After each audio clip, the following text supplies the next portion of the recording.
Well, here at the Samurai Spoken Word, we snack on danger and we dine on death, and dead men don't make money. Ugh, what a rush!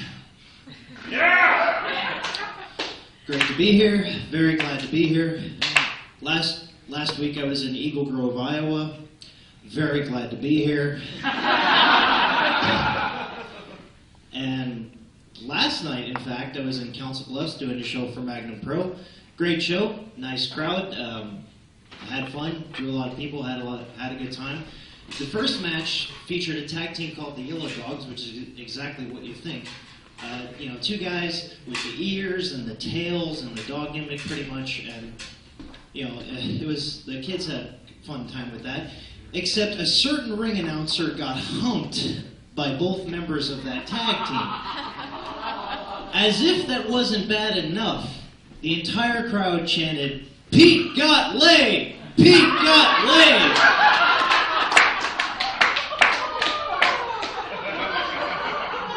Not what I was expecting for a first time, but I'll take it since it was inside a ring.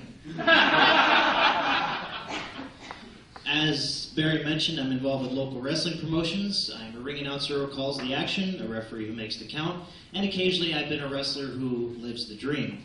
And there have been funny ring names all across wrestling as far as wrestler names.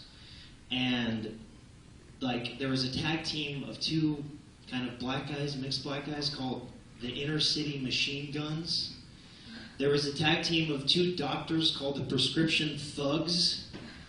And I thought I'd seen everything as far as women's wrestlers' names go, like Roxy Cotton, Annie Social, Robin Banks, Miss Schiff. But I was on a website for a promotion in Memphis, an all-girls promotion, and they had a wrestler named Miranda Rights.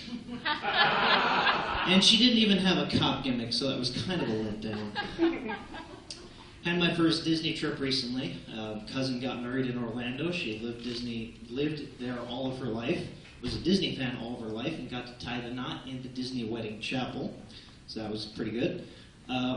Customer service, which is what stood out for me mostly. I could be just having the worst day of my entire life, and then a guy would pop out from behind the counter in a Mickey costume. A ring-a-ding-ding, good morning, what can I get you, sir? Ooh, okay, it's borderline creepy, but at the same time, it's awesome, because they got the name tag with their name and where they're originally from. I got checked in by a chick originally from Auckland, New Zealand, so that was kind of cool. And if you want to talk about dedication, I worked in a call center for 5 years and still managed to keep all my mental faculties. And the Disney call center agents are required in their standard operating procedures to close their calls with, "Have a magical day." That, my friends, is tireless dedication to one's craft, if I do say so myself.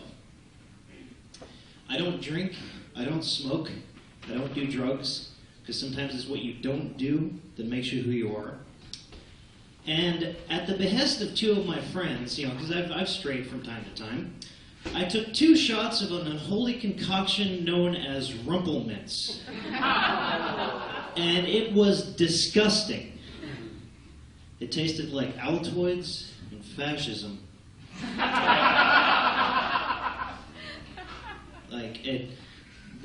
The first time I ever had alcohol, my trainer gave me something called liquid cocaine, and I was gone. I couldn't even feel my feelings, it was that bad. But I had a show to go to the next day, so I pushed through. I'm happy to live by myself. It's not really a statement against, I don't like people, or I'm awkward socially, or I'm going to go crazy 5 years from now and just go off the rails. Not at all. I love having my own place, my own couch, my own room, all that stuff. And my sister tried to put it in perspective. She was like, when you walk in the door, you don't have anyone nagging you the minute you walk in the door. Which, it kind of brings me an inner peace, because I can go to sleep without hearing, "How are you? How was your day? What are you thinking about? Why are you thinking about that? Stop doing that. I'm trying to sleep." So there's a peace within my solitude, which I do appreciate from time to time. You know you've worked in a call center for too long when a girl walks up and gives you a hug, and the first thing that comes out of your mouth is, "Thank you for continuing to hold me."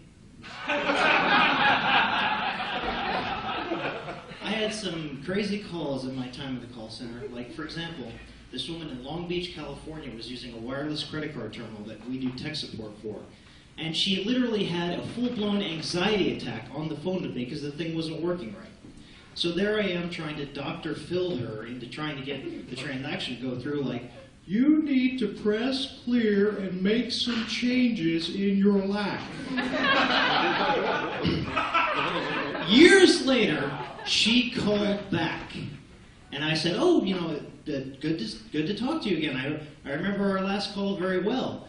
And her response was, "No, I'm on my Prozac, sweetie. It's okay." Coming from a woman that wanted to have a party where they were going to run the terminal over with a truck.